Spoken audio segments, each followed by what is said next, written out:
Yeah. The tour's over. We're waiting. Here it comes. He's going to throw the switch. Now, for the boys and girls, I give you the Tesla coil.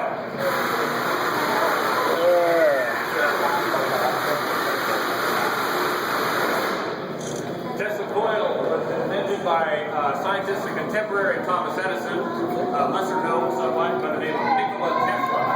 And I sort of think it's slightly misnamed. It's called the Tesla coil. It should be called the Tesla 2 coils, because that's really what it is. You have a primary and a secondary coil, which for anybody who ever took electronics, that makes a transformer. And that's what this is. It's a transformer of electricity. It is not a generator of electricity. It's plugged into the wall just like you plug in your lamps and your TV at home. Same kind of current, 60 cycle alternating current. There's some debate as to whether it's 110 or 220 volts going in. But it takes that voltage and it increases it, transforms it to a much, much higher voltage. And it takes the alternating current, which is, direct current goes one way through a circuit, alternating current goes back and forth, 60 times per second. But this takes it up to like as high as 100,000 cycles per second, which turns it into radio waves, which means this is a radio broadcast antenna, but it doesn't broadcast regular radio. What it broadcasts is electricity. And you'll notice, we're going to run it again in just a moment, the Tesla coil sign in the front here, which is just neon tube, is not connected to anything. It's not plugged into the wall or into the Tesla coil or anything. It's just that broadcast electricity that lights up the coil. So let's see again.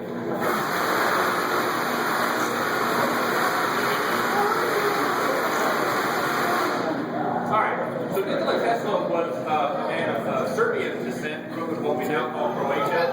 Back then was part of the Austrian Empire. And he came here as a young man, worked for Thomas Edison for a while. Edison thought he was just brilliant, but he eventually quit within just months because he thought that Edison had cheated him out of $50,000, which is an amount even Edison's company didn't have at the time.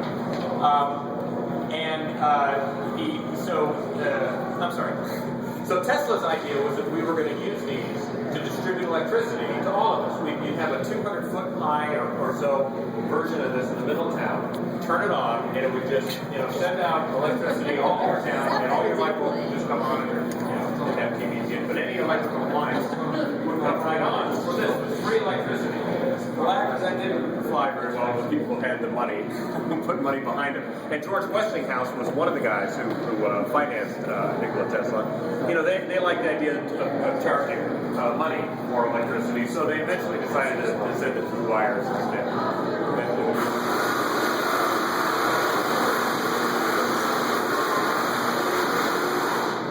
So once they decided that they were going to send electricity through wires, then the choice was AC or DC.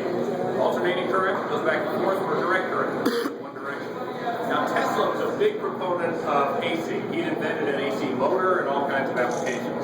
Thomas Edison, on the other hand, was a big direct current guy. He didn't have a lot of patents. He doesn't make a lot of inventions. He doesn't get a lot of patents on electricity, on devices that would use direct current electricity.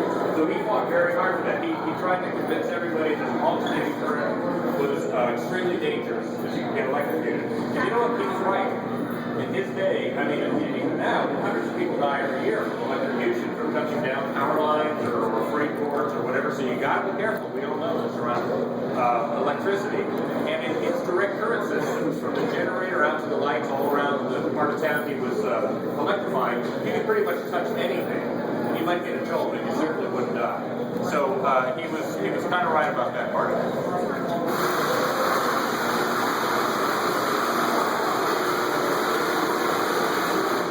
Ultimately, though, Tesla side won because alternating current was really the only way to go. Direct current, it turns out, and I'm not sure the physics behind this, but direct current can be transmitted maybe a mile and then it kind of runs out of steam. So you would have had to have a power station literally every half mile to a mile everywhere. Everywhere you see a Starbucks today, imagine a power station, right?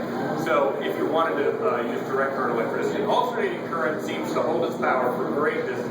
We've all seen power lines that go miles and miles and miles across the desert. And alternating current ultimately won. Even Edison, to his credit, later in life said that Tesla was right, that his direct current systems would have been practical because of all those extra power stations. So we're going to run the coil one more time, and after that, if you have any questions, feel free to ask.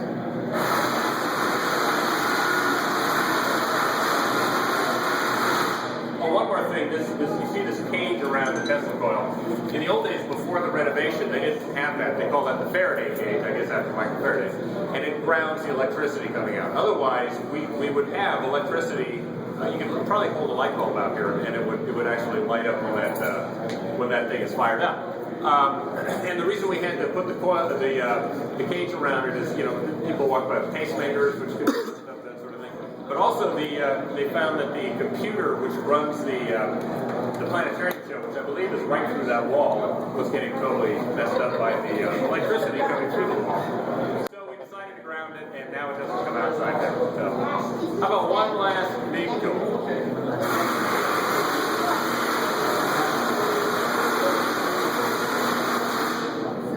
All right, thanks for your attention. Any questions, feel free to ask.